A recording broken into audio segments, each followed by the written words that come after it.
Hello guys, welcome to a new video. तो आज की वीडियो में मैं आपको लाइट्स मूवी की एक्सप्लेनेशन दूंगा जो 2016 में रिलीज हुई थी। और इस मूवी के डायरेक्टर हैं डेविड एफ सैंडबर्ग और इस मूवी को IMDb वेबसाइट पर ओवरऑल 6.3 स्टार्स मिले हैं। लेकिन गाइस, इस वीडियो को स्टार्ट करने से पहले आपसे एक छोटी सी रिक्वेस्ट है कि अगर आप मेरे चैनल पर नए हैं तो सब्सक्राइब जरूर कर दे, बेल आइकन को भी प्रेस कर दे ताकि आप पे लेटेस्ट वीडियोस पहले पहुंचे। और अब हम वीडियो स्टार्ट करते हैं।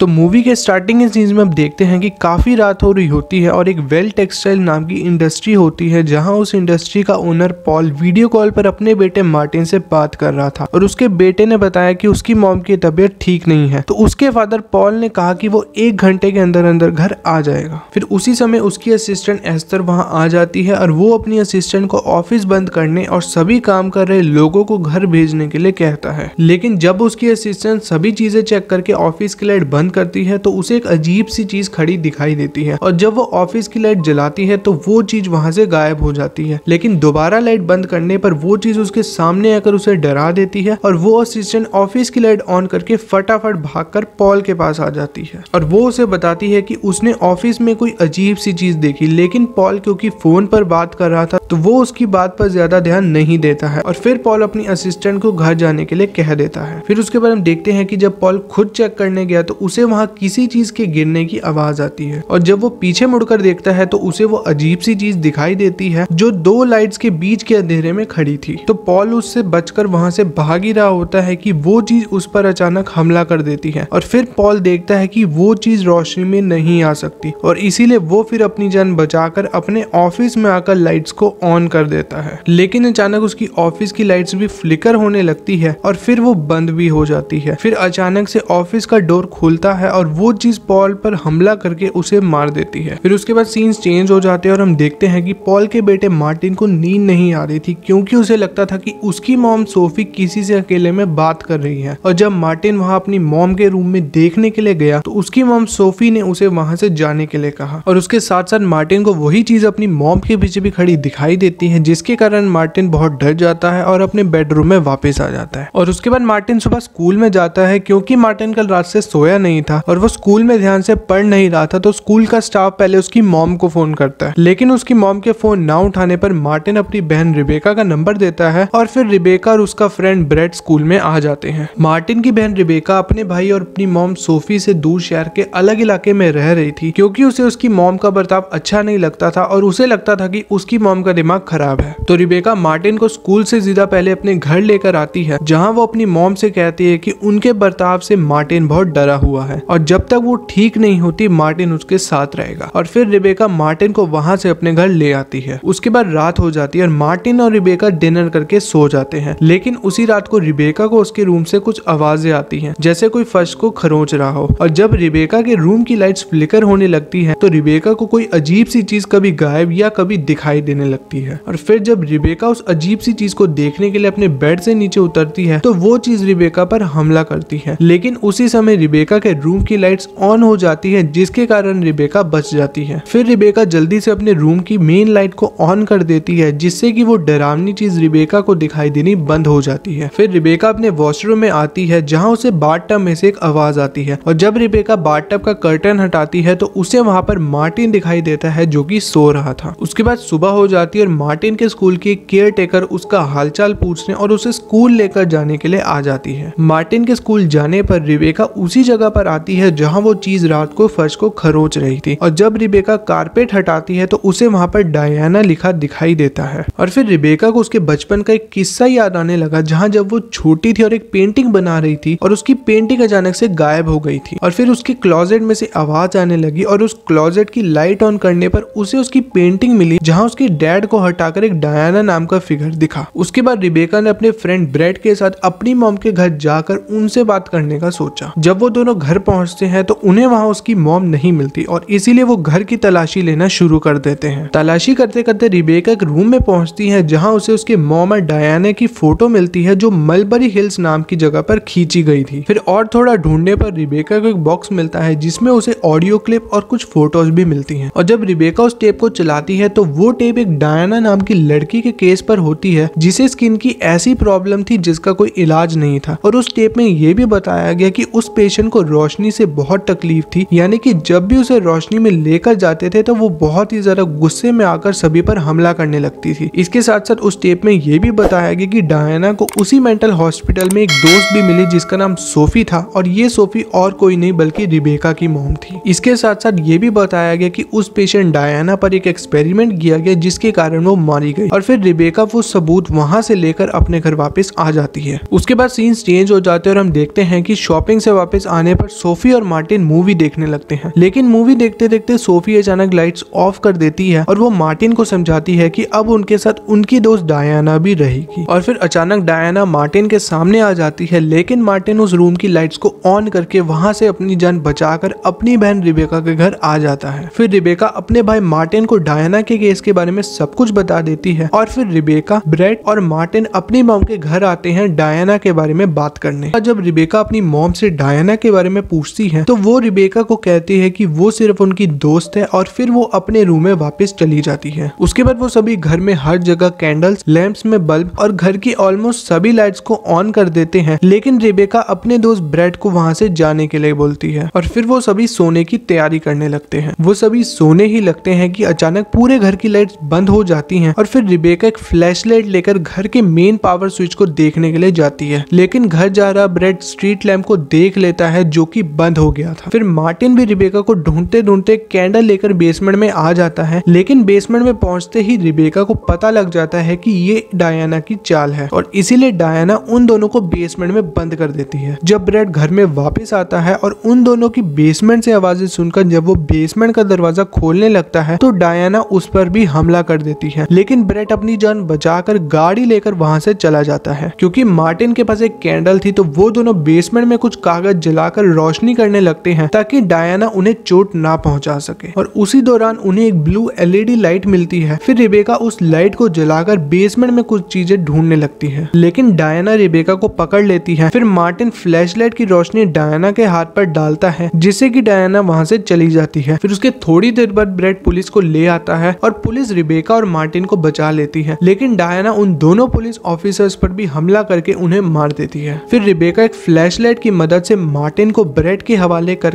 अपनी मॉम को बचाने के लिए वापस घर में जाती है, लेकिन डायना उस पर हमला करके उसे मारने ही लगती है कि वहां उसकी मॉम आ जाती है। पहले सोफी डायना पर गोली चलाती है लेकिन उससे कुछ नहीं होता। फिर सोफी अपने सिर में गोली मार देती है जिससे कि डायना भी उसी समय मर जाती है और उसके बाद मूवी की एंडिंग हो जाती है। चाहे मूवी एंड हो चुकी है लेकिन मैं आपको एंडिंग अब एक्सप्लेन करता हूँ। क्योंकि डायना और सोफी मेलबरी हिल्स के एक मेंटल हॉस्पिटल में मिले थे जहाँ डायना ने सोफी का माइंड कंट्रोल करके उसे ऐसे सोचने पर मजबूर कर दिया कि वो दोनों दोस्त हैं। और जब डायना पर वो एक्सपेरिमेंट किया गया था तो उसके बाद डायना वहां से गायब हो गई थी क्योंकि वो सोफी के दिमाग से जुड़ी हुई थी, तो इसीलिए वो पूरी तरह नहीं मरी। और लास्ट में जब सोफी ने सभी लोगों को बचाने के लिए अपने आप को गोली मारी तो वो उसी समय वहां पर मर गई क्योंकि डायना सिर्फ और सिर्फ सोफी की वजह से ही उस दुनिया में थी और जब सोफी ही नहीं रही तो डायना भी हमेशा के लिए चली गई। तो गाइज मैं इस वीडियो को और लंबा नहीं करूंगा। अगर आपको डायना के ओरिजिन के बारे में फुल डिटेल वीडियो चाहिए तो मुझे कमेंट सेक्शन में जरूर बताना, मैं उस टॉपिक पर भी एक वीडियो बना दूंगा। इसके साथ साथ लाइट्स आउट 2 2020 में आ सकती है लेकिन अभी कोई कंफर्मेशन नहीं है। तो गाइज इसी के साथ ये वीडियो यहीं पर एंड होती है। अगर आपको वीडियो अच्छी लगे प्लीज लाइक जरूर कर देना। अगर अभी तक चैनल को सब्सक्राइब नहीं करा तो सब्सक्राइब भी कर लो। इंस्टाग्राम पर भी फॉलो कर लेना, लिंक इन द डिस्क्रिप्शन। मिलते हैं नेक्स्ट वीडियो में, तब तक के लिए bye bye and thanks for watching.